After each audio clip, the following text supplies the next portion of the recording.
All right, what is going on, everybody? Welcome back to another video, another NBA off-season video. Something a little light, something a little more lighthearted and fun.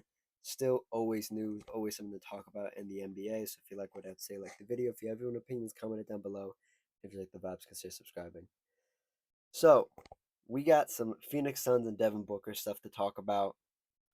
We're gonna talk about the team they've managed to I say put together, and we're going to talk about the Devin Booker extension and what it means for the future of Phoenix and everything like that. So it was reported yesterday that Devin Booker and the Suns agreed on a 2-year, $150 million extension that would take his contract to the 2030 season.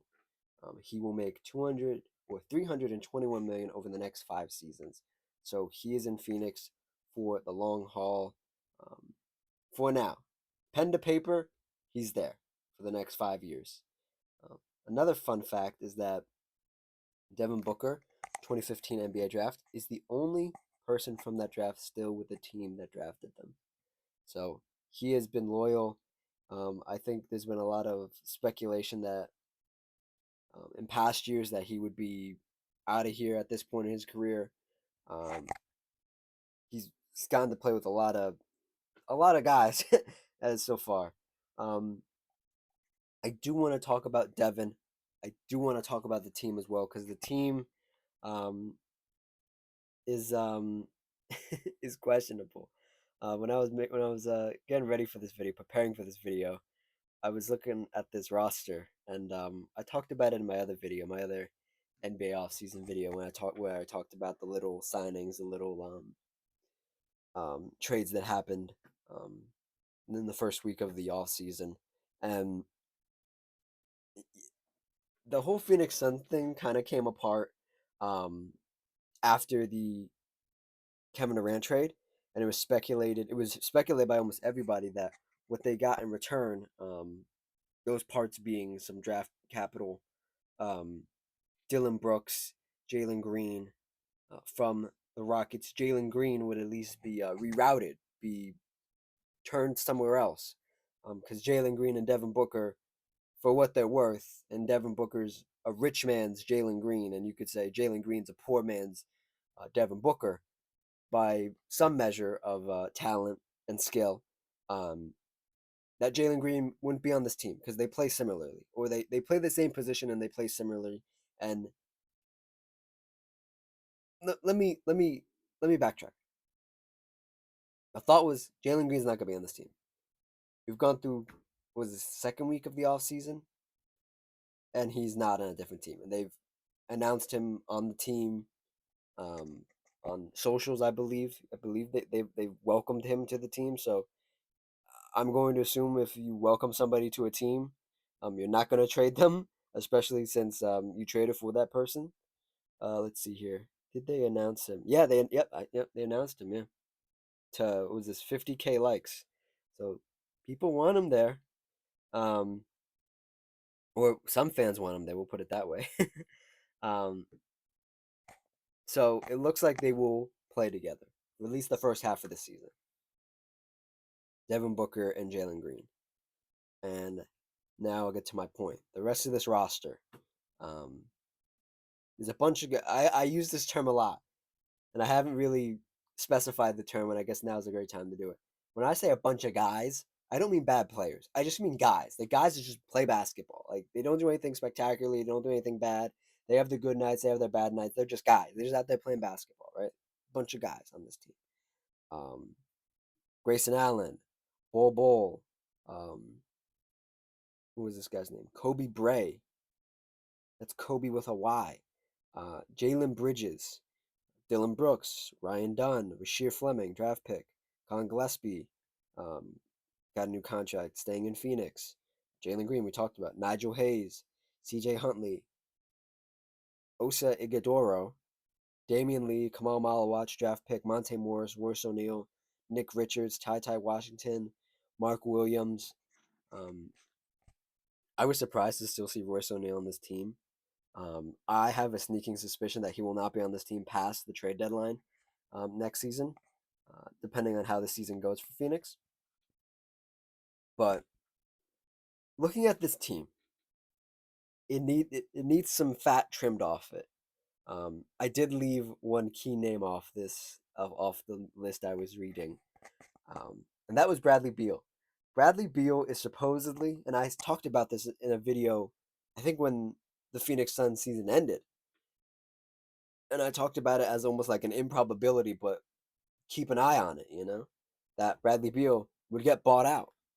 Um, let's see here. If we go to Bradley Beal on his contract here, Bradley Beal has a guaranteed contract. Well, he has a guaranteed contract up until this year. He's making $53 million, and then he has a player option that goes up to 57 million. I don't think he's not taking that. He's going to accept $57 million. um, that's for next year, 27, 26. So he has a lot of money on the books. He's worth a lot of money on these books, and there's the talks are heating up of him getting bought out and him being able to go wherever he wants, and Phoenix is just going to eat whatever they need to eat for the next 5, 6 years to pay him off, and then wipe the books clean of him. Um, as I talked about with the Damian Lillard situation, um, and the Bucks, the Bucks are gonna have to pay Damian Lillard for five years. It's $22 million every year for the next 5 years. I don't know how. I'm not great at maths, so Bradley Beal might be somewhere around that range, 22 to 25, or even less. Pay him over the course of a couple years, or they might. I've just seen buyout. I haven't seen buy and stretch. If you buy and stretch, that's what the Damian Lillard situation was. If they just completely buy him out, was this for 100 and that's $100+ million right there. Do you just send Bradley Beal home with $100+ million and say, "Get off my team"? Perhaps, perhaps. Um, let's talk about Bradley Beal for a second. Bradley Beal, I don't think Bradley Beal is a bad player. I think what the Washington Wizards did to him diminished his value so much, in the sense of he got paid and his family's taken care of, and he was worth when he got that contract, he was worth that. He was worth whatever it was, like $100+ million over the course of 5 years, right? And now we're in, or yeah, 5 years, 5 years, yeah. We're in the situation we're at the end now. Everybody in the moment was saying he's not going to be worth that at the end of his contract. He's 32. He'll be 33 soon. Do you really want to pay a 34-year-old Bradley Beal $57 million? I do not. I would rather not.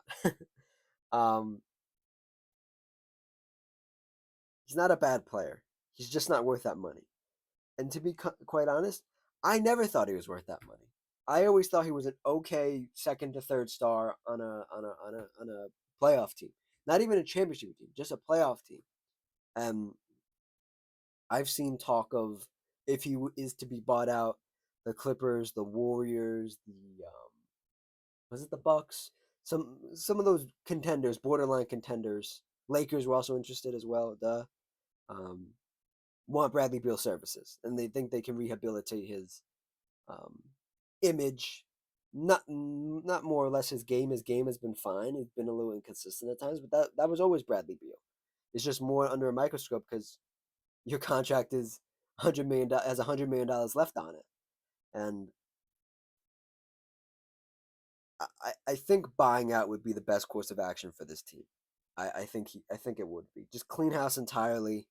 Other guys that probably need to go, in my opinion. Not saying they're bad players, but just clear the house. Just if you're gonna do a retooling, just clear the house entirely.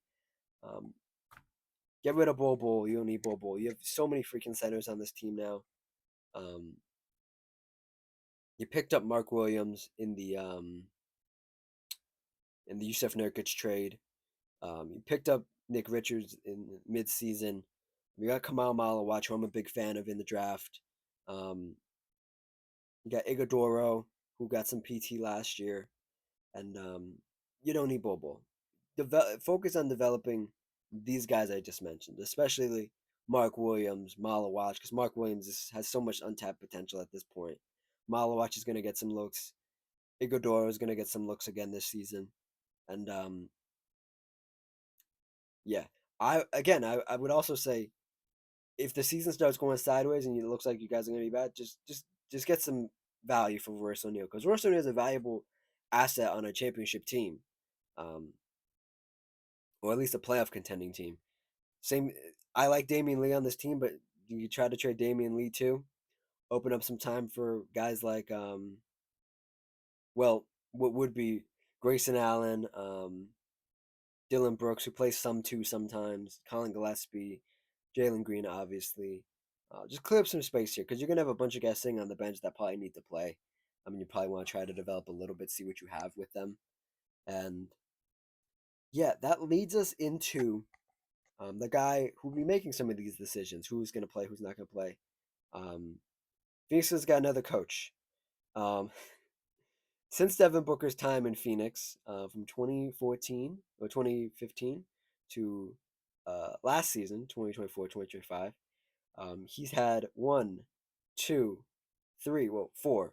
We'll count interim head coaches. One, two, what is it? One, two, three, four, five, six, seven, eight. This will be his ninth coach in 10 years.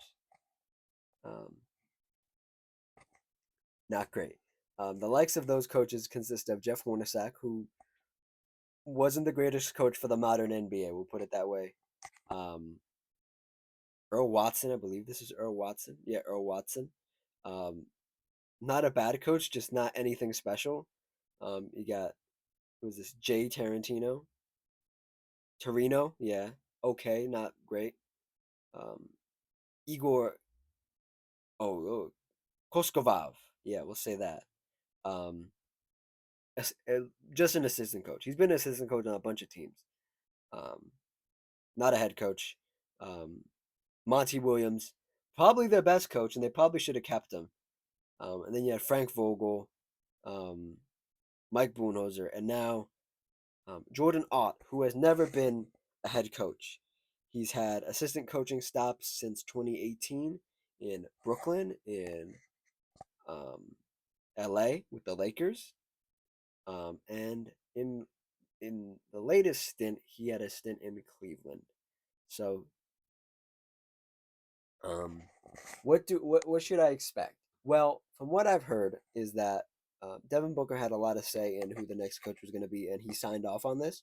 So he must like Jordan Ott. He must like what he saw um, in the interviews or what he was told what happened in the interviews.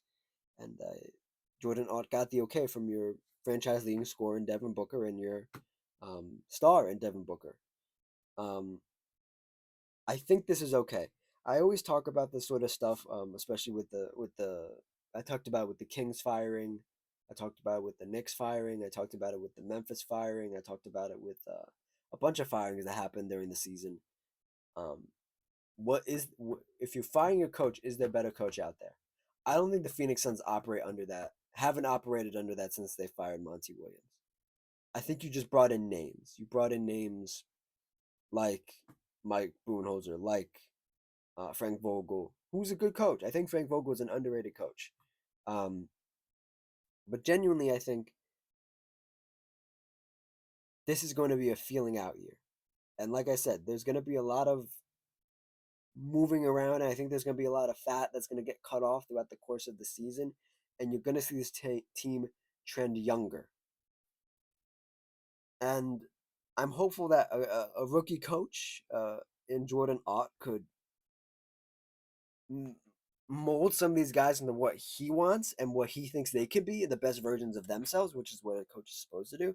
But also try to be a little bit competitive in the first half of the season, and then if it starts to go sideways in the second half of the season, you're really going to start playing these younger guys, um, and we're going to see what happens with the likes of again Damian Lee, Royce O'Neal, um, and guys like that and Bradley Beal, and see what happens throughout the course of the season, and see who's on this team come February, March.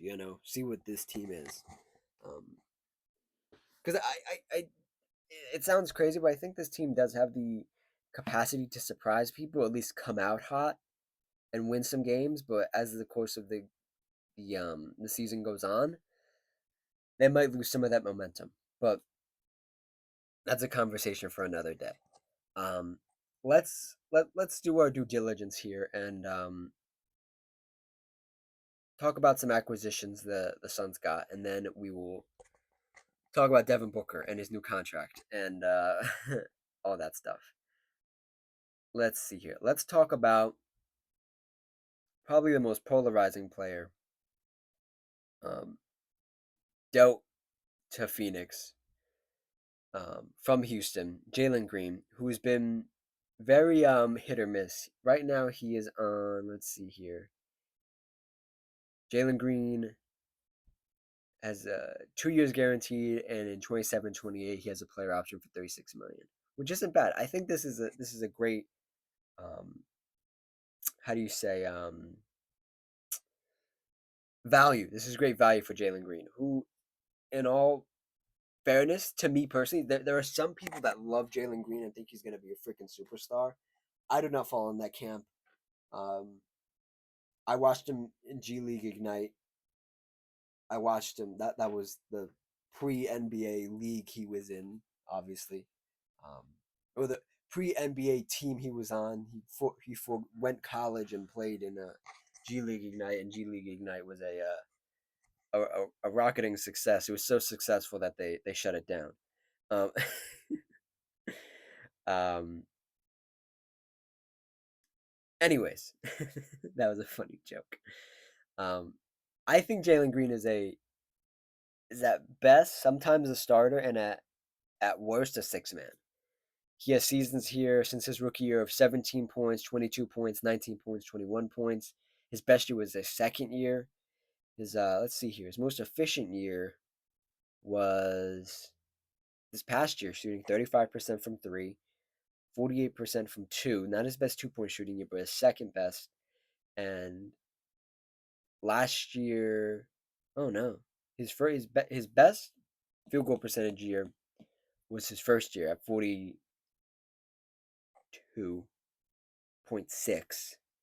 and he's hovered around 42.3 the last 2 years. So not too much off from what he's normally at. He's a career 42%, a 42% field goal guy. He's played 307 games off of Houston. This is his first time getting traded, and I really, it's going to be so interesting to see how they're going to work this backcourt out. Because presumably Bradley Beal out, they're going to start Jalen Green, and some nights they're probably going to start um, Grayson Allen for the defense, or at least the peskiness that he can provide. Because Jalen Green is not a defender. He's never averaged a steal or a block. His turnovers are 2.5 to 2. Um, I don't trust him with the ball. That being said, it's going to be interesting to see. The projected lineup is for Devin Booker to be at the one, which I like Devin Booker at the one, and Jalen Green at the two. Devin Booker's a pretty decent defender. Now, there's a caveat with Devin Booker. When Devin Booker's not engaged, when he's not, for lack of a better term, all the way there, like he's just not in his mind's not in the game. He's a neutral defender. He can be a really good defender. If we go look at his career here, he's had his seasons of ups and downs. Um, from 2021 to about 2023, he averaged one steal. The past 2 seasons, he's almost had a steal. He's been a point off. Um, and I don't like the backcourt defensively. I think in the Phoenix Suns getting a lot of this front court help, especially at the center spot, they're going to hope that somebody can defend the rim when players blow by Devin Booker and Jalen Green. Looking at Devin Booker's numbers here, he's had seasons of 4 turnovers a game, 3 turnovers a game, 2 turnovers a game. Um, he's never averaged more than last year was his best assist season with 7. So he can assist the ball, and this is one of his better, more conservative turnover years at almost 3. So that's the backcourt you're getting, a backcourt of guys who turn the ball over a lot, who I actually do like Devin Booker more with the ball, decision making wise. I think these turnovers are the cause of defenses utterly collapsing on him early in his career, and then there'd be times where he just puts himself in a pickle, and I think it's more of the team around him's fault than actually Devin Booker's fault. I think in Jalen Green's case, it's Jalen Green's fault, and it's only his fault because he's young and he just doesn't have the experience. So it's going to be interesting to see how that works. One of the guys trying to defend in the front court at the center spot, Mark Williams, who by all accounts has a lot of potential, has been injured over and over again. He's never played more than 50 games. They've all been in Charlotte so far. Um, he has totals of 9 points, 12 points, 15 points. Um, he's averaged a block every year of his NBA career. He's getting close to one steal a game. Um, does not take threes. Is not a floor spacer, but his field goal percentage is around 63 to 60. So he is a career 62% from field goal. So that's what you're getting with him. And he is a bit of a, what is he? He's 7 foot, so he's not a small center. He's about average of what you need. And you're gonna run him out there, and I think they're gonna run some two big lineups eventually.